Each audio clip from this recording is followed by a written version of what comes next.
Uma boa noite para você, meu irmão católico. Uma boa noite para você, minha irmã católica. Hoje vou responder por que o Verbo se fez carne, usando a Bíblia e os padres da Igreja. Vamos lá. Deus se fez homem e veio morar conosco. Dignou-se assumir a nossa humanidade para nos resgatar do pecado e da morte. O infinito se fez finito, o forte se fez fraco.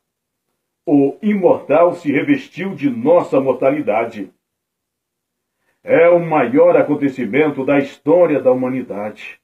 Mas, infelizmente, muitos a desconhecem e outros, pior ainda, a desprezam e zombam dela.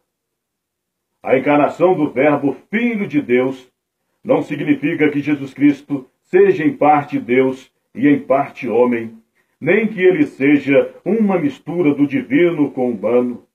Ele é verdadeiramente homem, permanecendo verdadeiro Deus.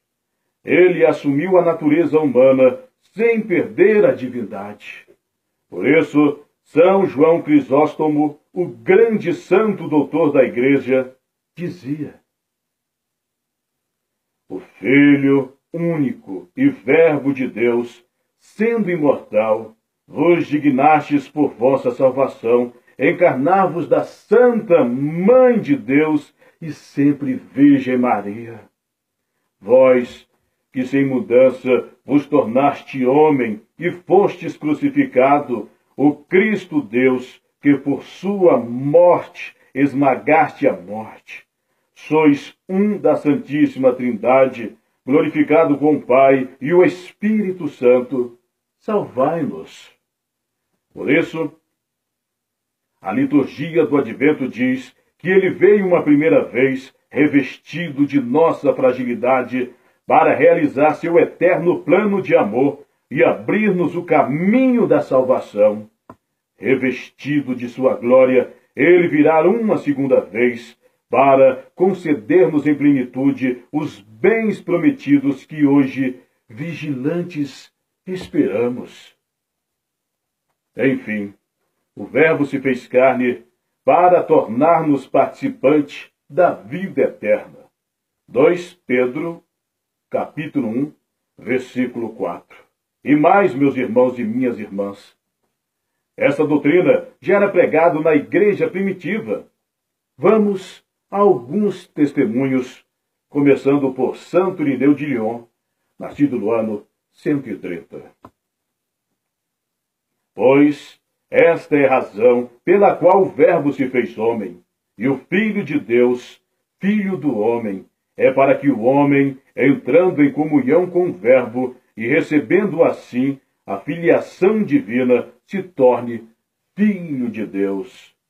Livro 3 contra as heresias, capítulo 19, 1. Enfim, meus irmãos, o Verbo se fez carne para a nossa salvação. Por isso o credo niceno confessa: e por nós homens, e para a nossa salvação, desceu dos céus e se encarnou pelo Espírito Santo no seio da Virgem Maria e se fez homem. Já o grande padre da Igreja, de nome São Gregório de Nissa, nascido no ano 335, expressou bem, dizendo: doente, nossa natureza precisava ser curada. Decaída, ser reerguida. Morte, ser ressuscitada. Havíamos perdido a posse do bem. Era preciso nola restituir. Enclausurados nas trevas, era preciso trazer-nos à luz. Cativos, esperávamos um Salvador. Prisioneiros, um socorro. Escravos, um libertador. Essas razões eram sem importância. Não eram tais que comoveriam a Deus a ponto de fazê-lo descer até a nossa natureza humana para visitá-la uma vez. Que a humanidade se encontrava em um estado tão miserável e tão infeliz? Foi ele que nos amou e enviou seu Filho como vítima de expiação por nossos pecados. O Pai enviou seu Filho como Salvador do mundo. Este apareceu para tirar os pecados. Por isso, a carta aos Hebreus fala deste mistério profundo. Sacrifícios de animais e mesmo de um simples homem não poderia salvar a humanidade. Então, o Verbo se fez homem. Por isso, ao entrar no mundo, ele afirmou: não quisestes sacrifício e oferendas. Tu, porém, formaste-me um corpo. Holocaustos e sacrifícios pelo pecado não foram de teu agrado. Por isso eu digo: eis-me aqui para fazer a tua vontade. O Verbo se fez carne para que conhecêssemos o amor de Deus. Nisto manifestou-se o amor de Deus por nós, pois a Bíblia diz que Deus enviou seu Filho único ao mundo para que vivamos por ele. Pois Deus amou tanto o mundo que deu seu Filho único, a fim de que todo aquele que nele crê não pereça, mas tenha a vida eterna. O Verbo se fez carne para ser nosso modelo de santidade. Por isso é dito: tomai sobre vós o meu jugo e aprendei de mim. Eu sou o caminho, a verdade e a vida. Ninguém vem ao Pai a não ser por mim. E no monte, o Pai, na transfiguração, ordena: ouvi-o.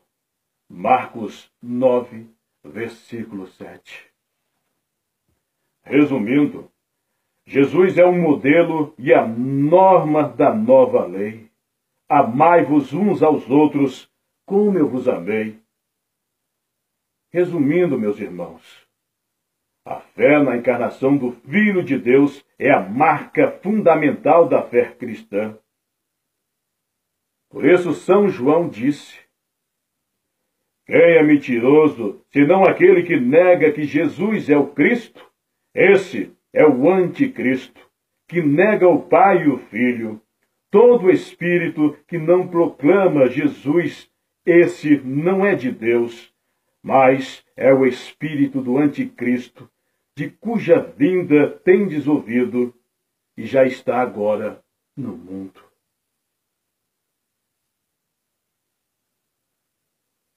Uma boa noite, meu irmão católico. Uma boa noite para você, minha irmã católica. E até a próxima aula.